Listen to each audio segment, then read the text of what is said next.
இந்த திருக்குறளை ஏன் இப்படி கொண்டாடுகிறோம்? 2000 ஆண்டுகளாய் அருந்து போகாத தொடர்ச்சியாய், புதைந்து போகாத பேரறிவாய், கரைந்து போகாத ஒரு நீர்மமாய் இருக்கக்கூடிய இந்த திருக்குறளுக்கு ஏன் இவ்வளவு பெருமை என்று கேட்டால், ஒன்றை சொல்ல வேண்டும் என்று ஆசைப்படுகிறேன்.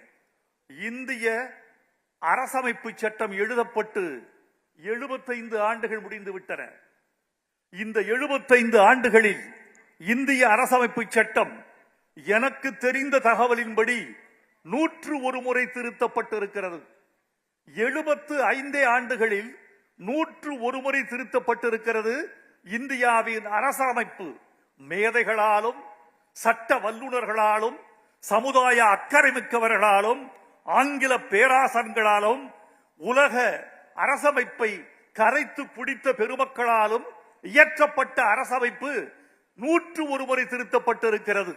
எழுதப்பட்டு 2000 ஆண்டுகளுக்கு பிறகும் கூட திருக்குறள் ஒரு திருக்குறளை மாற்றவில்லை, ஒரு சீரை மாற்றவில்லை, ஓர் அசையை மாற்றவில்லை, ஓர் எழுத்தை மாற்றவில்லை.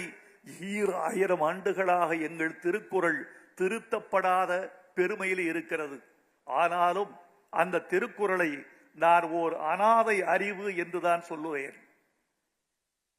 எல்லா நூல்களுக்கும் மதத்தின் ஆதரவு இருந்தது. எல்லா மெய்நூல்களுக்கும் அரசாங்கத்தின் ஆதரவு இருந்தது.